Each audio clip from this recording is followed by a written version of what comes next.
I don't envy Ludosity and Fairplay Labs, the developers of Nickelodeon All-Star Brawl. Their mission? To try to create a game that satisfies two completely different audiences.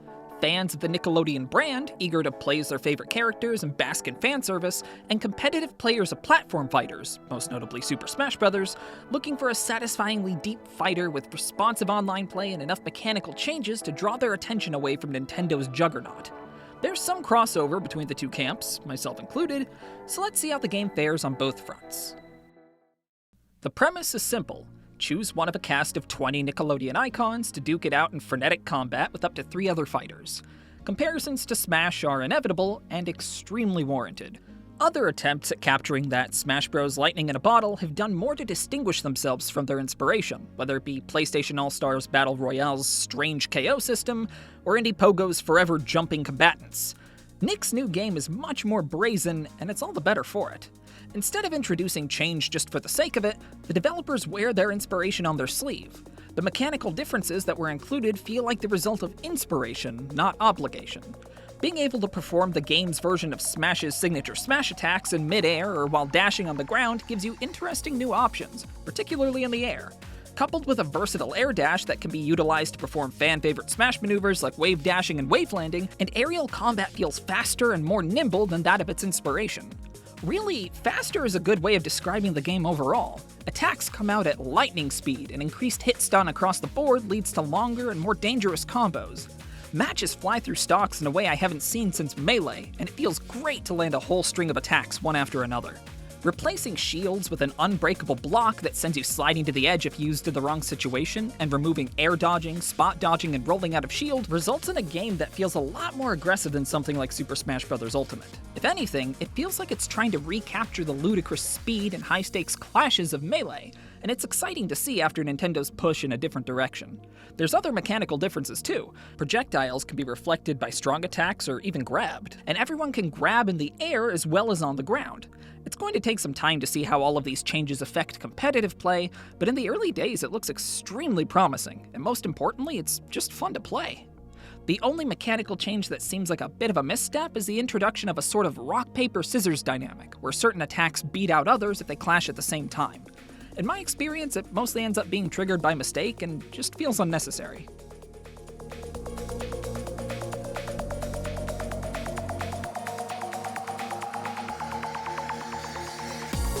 It's a good thing that the core gameplay is so strong because that's pretty much all there is. 20 stages and 20 fighters are a fine number, but in every other category the game is lacking in content. It's the absolute bare minimum. You pick a character, you pick a stage, you fight. Maybe it's years of being spoiled by Smash's surplus of extra modes, unlockables, and generous content, but even Ludosity's own Slap City has a story mode, complete with platformer levels and boss fights. Aside from a sports-themed mode brought over from Slap City, if you're playing this game, you're playing in a standard battle. That mode, which sees you simultaneously fighting your opponent and trying to slap a ball into your opponent's goal, is a neat little distraction, but as the only other mode of play, it's just not enough. If you're only interested in single-player content, I'd probably look elsewhere. The only dedicated single-player offering is arcade mode, and it's as bare bones as they come. You move from fight to fight, occasionally picking between 2 different opponents and stages, and you duke it out. There isn't even so much as a quick intro told in a few comic panels. Each match starts off with a completely unrelated quote from each fighter, entirely unvoiced, and then you just go at it. It's clear the mode was included out of obligation, and it's so weak that it doesn't really add anything to the overall package. Luckily, ranked and casual online matches give you something more compelling to do, even when your friends aren't on hand. The online, notably, has rollback netcode, one of the few things it can claim is an outright win over Smash. In the few matches I've played, it's been significantly more responsive than Ultimate. Even when the frame rate seems to struggle, and we'll get there, my inputs felt crisp and responsive. Connections were decent overall, but a few matches played out in slow motion. Even then, the game was surprisingly playable. If you're picking up Nickelodeon All-Stars Brawl for the online, I don't think you'll be disappointed. It's not to say it's perfect, but it's better than any official Smash Online to date. Throw in competitive-minded additions like the option to toggle hitboxes and move frame by frame in training mode, characters with varied and unique mechanics, and officially sponsored tournaments, and the game seems to be doing just about everything right on the competitive front. But what if you don't care about Smash, or even know what it is? What if you're picking up the game because you like SpongeBob or The Loud House or Invader Zim? Let's get to the good news first. It's clear the team has a lot of love and respect for these properties. The roster of 20 Nick icons hits the nail on the head. Every era of Nick's extensive history feels well represented, from obvious picks like SpongeBob and Patrick to oddball choices like Powdered Toast Man, Oblina, and Nigel Thornberry.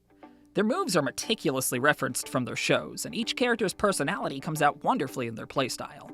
The 20 stages they'll be fighting on are all great too, featuring a bevy of Easter eggs and cameos on top of being smartly laid out and fun to fight on. There are some glaring omissions. Characters like Timmy Turner and Jimmy Neutron are probably the most obvious examples, but otherwise it's hard to imagine a much better roster for the Day 1 package. The devs have confirmed new characters will be coming as downloadable content down the road, so one of the game's greatest strengths only stands to get stronger. It really is a great cast, but the presentation just doesn't do them justice. I won't mince words. It's rough. All the footage you're seeing is from the Nintendo Switch version, but a lot of what I have to say applies across the board. The models and animation in particular look really unpolished and amateur. Some of them look okay. Powdered Toast Man looks pretty good, but other characters like Zim and Danny Phantom are all kinds of off. SpongeBob and Lincoln Loud animate relatively well, but Patrick's assorted throws are stiff and awkward. Even at the best of times, the visuals are simplistic and flat, and effects are basic and uninteresting. That being the case, you'd at least hope that the game would be technically sound, but the frame rate has a lot of trouble sticking to its 60 frames per second target. I found myself favoring particular stages not because of their layouts, but because they generally ran better than some of the others. Load times are a bit long, and technically and artistically the game is pretty uneven. It gets the job done, but it could definitely use some polish. As far as sound design goes, it unfortunately doesn't fare a whole lot better. Let's get the good news out of the way first. The title theme is awesome, and its various remixes for different modes are a really nice touch.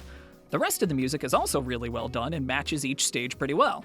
Some stages, like the Ghost Zone and the Irken Armada invasion, have some surprisingly great tracks, and most do a pretty good job of taking cues from the source material. That's the issue though, there isn't any music that's actually from the source material. You won't be spiking Sandy into oblivion to the Invader Zim theme, or giving SpongeBob flashbacks of flats to Happy Happy Joy Joy.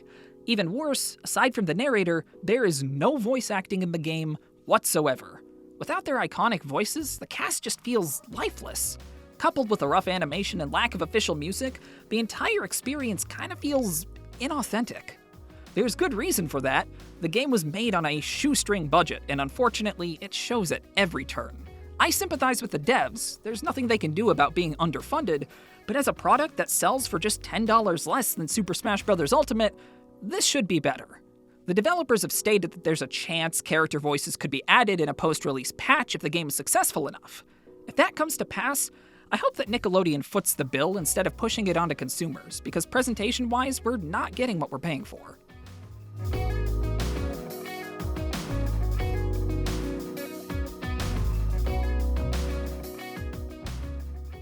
Taking everything into consideration, though, what's the verdict? Honestly, Nickelodeon All-Stars Brawl is kinda great. I know I've probably sounded pretty down on it overall, but for as flawed as it is, it's a blast to play. Its deep mechanics, fast and aggressive gameplay, and iconic, varied roster make this a better game than it has any right to be. It can't escape its roots as a budget title, but what it lacks in polished presentation and worthwhile extra modes, it makes up for by just being flat-out fun. What we've got in the Day 1 package is a fantastic start, thanks to developers who really get what makes Smash the powerhouse it is. They've laser-focused on making that core gameplay shine, and ended up with a game that's easy to recommend to hardcore fans of Nintendo's premier fighter. Ultimately, those are the players that are going to get the most out of this. It's a much harder sell to casual gamers just in it for the Nickelodeon love, but with a few patches to iron out the technical hiccups and additions like voice work, a few extra modes, and licensed music, this could be a game for just about everyone.